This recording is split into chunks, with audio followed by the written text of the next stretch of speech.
Mahalo everyone, and welcome to another deck video here on the Jolly Scarecrows channel. Today I'm going to be presenting a Kozmo deck for Master Duel. This list is nearly valid for the TCG as well. You'll just have to replace the Max Cs and one copy of Called by the Grave, but I think you can have another copy of Emergency Teleport from February. So yes, this just tweak around with the list, and I'm sure you'll be able to get a good enough deck together if you want to play Kozmo. Kozmo's this odd fusion of the Wizard of Oz and Star Wars, and really it involves around continuing to summon monsters, mostly even on your opponent's turn, and disrupting their plays from there. The monsters are kind of split into two groups. You have the ones that you can normal summon, and these let you banish themselves to summon a Kozmo from the hand. And the higher they go in level, the more restricted that you can summon. So you basically can't summon a Kozmo that's lower level than one on the field, if it's a 1 to 4 star. And then the tribute monsters have an effect where if they're in the graveyard, you can banish them to special summon a Kozmo from the deck, which is a lower level than their original level. The only one that this doesn't apply for is Dark Lady, the evil witch, and she has a nice monster disrupt effect. But you can banish her to summon the level 6. So she doesn't fit the theme of tribute monsters only being the ones of those that have the effect of summoning one from the hand. Why would you play Kozmo? So they special summon particularly frequently to disrupt your opponent's plays, and the main card of the deck for doing that is Tin Can, which is why we're running 3 of those and 2 copies of Emergency Teleport. So you can banish this to special summon any Kozmo from your hand, and if it does happen to survive the turn, you can then search your deck for a Kozmo. You reveal 3 to your opponent, and you get to pick one to go to the hand. The rest go to the graveyard, but there is a lot of recycling in this deck, and that's thanks to Cosmotown.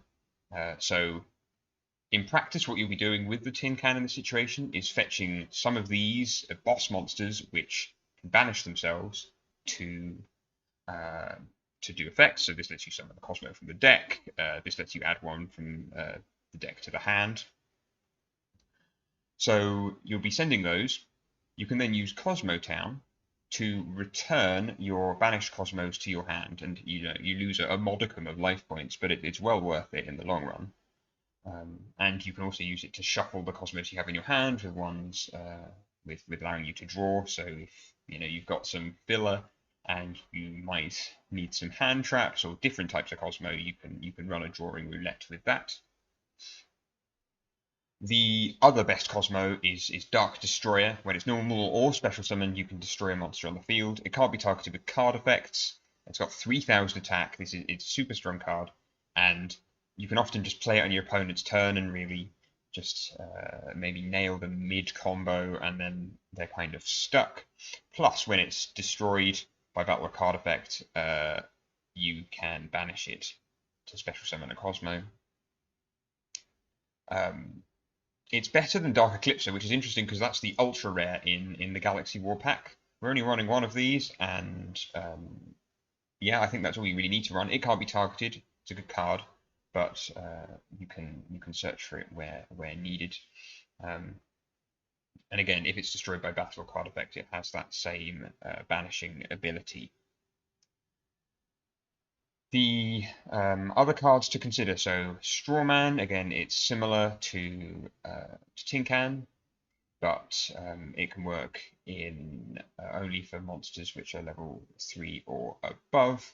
Plus, you can special summon one of your banished Cosmos as well. Sword Troopers lets you target Cosmos in the grave to special summon, so again, another good option for Tin Can.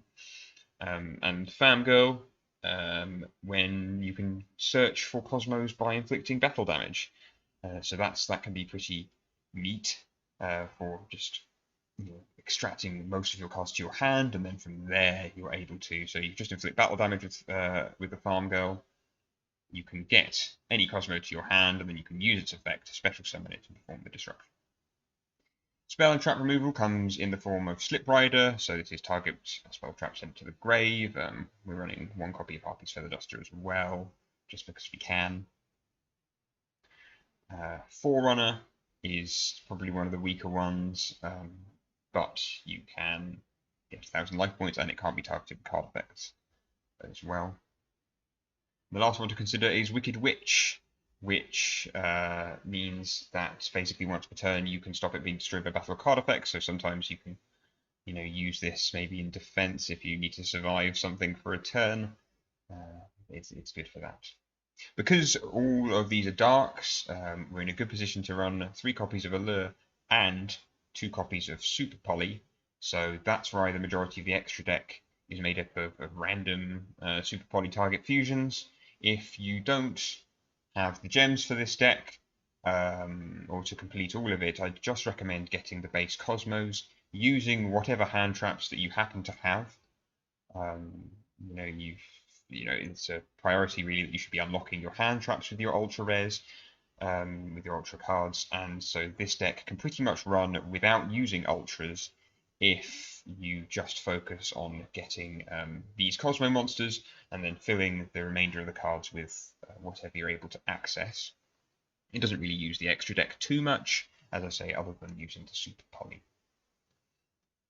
1 for 1, obviously very good in this deck. Tin Can is your main extender, so you want to be getting out Tin Can as much as you can. And this deck works really well with Reasoning too, because there's a plethora of different levels available, and your opponent's really unlikely to guess correctly.